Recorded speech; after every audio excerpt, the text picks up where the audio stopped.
Assalamualaikum warahmatullahi wabarakatuh. Selamat pagi anak-anak. Terima kasih kalian memulai pelajaran dengan berdoa terlebih dahulu. Ibu akan lanjutkan pembahasan tentang darah. Sebelumnya kalian harus tahu tujuan pembelajaran ini. Tujuan pembelajaran ini diharapkan kalian bisa menjelaskan tentang sel darah merah. Darah adalah jaringan, komponen darah, tahap-tahap pembekuan darah, golongan darah, transfusi darah, dan penyakit yang berkaitan dengan darah. Betul ya, ini adalah gambar sel darah merah. Nomor 1 itulah adalah ilustrasi dari gambar sel darah merah. Yang nomor 2 itu adalah hasil pengamatan sel darah merah. Sel darah merah atau eritrosit disebut dengan sel karena memiliki membran dan protoplasma. Kemudian darah disebut juga sebagai jaringan karena darah terdiri dari lebih dari satu sel atau terdiri dari banyak sel. Mengenai darah, kalian bisa mempelajari tentang komponennya, transfusi darah, pembekuan darah, golongan darah, penyakit yang berkaitan darah, dan fungsi darah. Fungsi darah sebagai alat pengangkut zat makanan, oksigen, CO2, zat sisa metabolisme, hormon, dan air, sebagai benteng pertahanan tubuh, sebagai penjaga stabilitas suhu tubuh, sebagai pengatur keseimbangan asam dan basa. Komponen darah. Untuk memisahkan darah dari plasma darah dan eritrosit atau sel-sel darah digunakan alat yang disebut dengan centrifuge.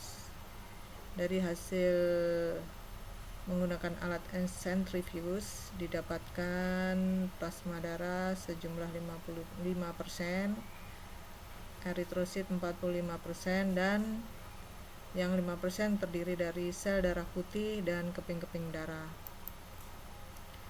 Pengamatan sel darah bisa juga menggunakan apusan darah yang terdapat pada kaca objek. Nah, ini menunjukkan pengamatan sel darah menggunakan apusan darah. Kalau tebal tidak tampak sel darahnya, jadi hanya berupa titik-titik saja. Kalau tipis akan menunjukkan sel darah yang jelas.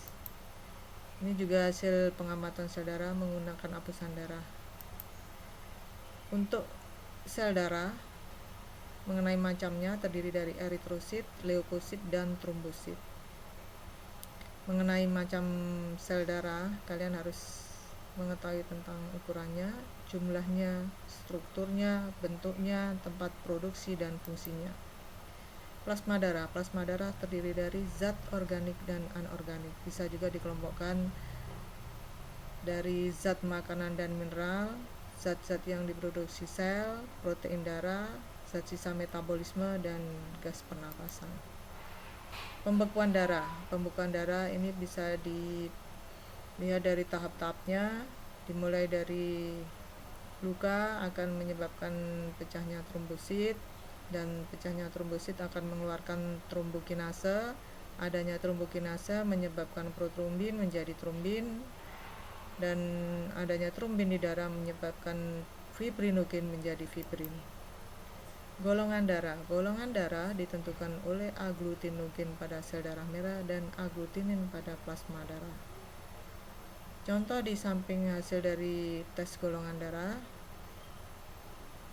Di samping ini adalah golongan darah A karena pada saat darah ditetesi serum anti A mengalami penggumpalan, sedangkan pada saat ditetesi anti B tidak mengalami penggumpalan, dan ditetesi anti AB mengalami penggumpalan. Untuk golongan darah O, pada saat ditetesi anti A, anti B, dan anti AB tidak mengalami penggumpalan. Transfusi darah. Transfusi darah, lihat keterangannya, yang dicentang ini tidak mengalami penggumpalan, yang strip ini mengalami penggumpalan. Jadi transfusi darah itu adalah pemberian darah dari seseorang yang disebut donor kepada orang yang memerlukan disebut resipien. Yang perlu diperhatikan, donor adalah agglutinogennya, sedangkan bagi resipien yang diperhatikan adalah agglutininnya. Untuk golongan darah O disebut donor universal karena bisa diterima oleh golongan darah A, B, AB, dan O. Sedangkan golongan darah AB disebut resipien universal karena bisa menerima golongan darah A, B, AB, dan O. Penyakit darah.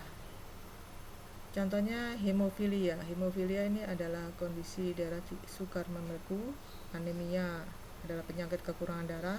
Leukemia disebut kanker darah. Erythroblastosis fetalis disebabkan masuknya agglutinin ibu ke dalam darah anak.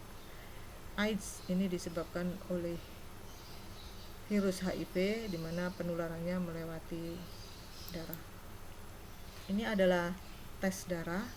Untuk mendapatkan darah kalian bisa gunakan blood lancet, kemudian darah diteteskan pada stripnya dan baru dimasukkan ke dalam alat tes darah. Di sampingnya ada tabel menunjukkan hasil pemeriksaan tes darah. Di sini pemeriksaan darah menunjukkan HB normal karena dihasilkan angka 6,1, yaitu angka di antara 4 dan 7 ya. Jadi nilai rujukannya antara 4 sampai 7. Sedangkan hasil HB-nya antara nilai rujukannya yaitu 6,1. Ini adalah rapid test. Alat yang digunakan adalah RDT microchip atau RDT IgE dan IgM. Alat ini mampu memberikan hasil cepat terhadap virus corona dalam waktu sekitar 10 menit. Dikatakan positif bila terdapat garis merah di bawah C, dan dikatakan negatif kalau hanya terdapat garis merah pada titik C. Tes HIV. Ini adalah salah satu alat yang digunakan untuk tes HIV. Dikatakan positif bila pada strip tes muncul 2 garis pada bagian C dan T. Negatif bila hanya ada 1 garis pada bagian C. Invalid atau harus diulang bila hanya ada 1 garis pada bagian T. Demikian anak-anak materi yang Ibu berikan. Selanjutnya kalian silakan mengerjakan soal ini di buku tulis kalian, kemudian kalian foto, kirim lewat Google Classroom. Sekian yang bisa Ibu sampaikan. Mulailah dari mana kau berada, gunakan apa yang kau punya, lakukan apa yang kau bisa. Assalamualaikum warahmatullahi wabarakatuh.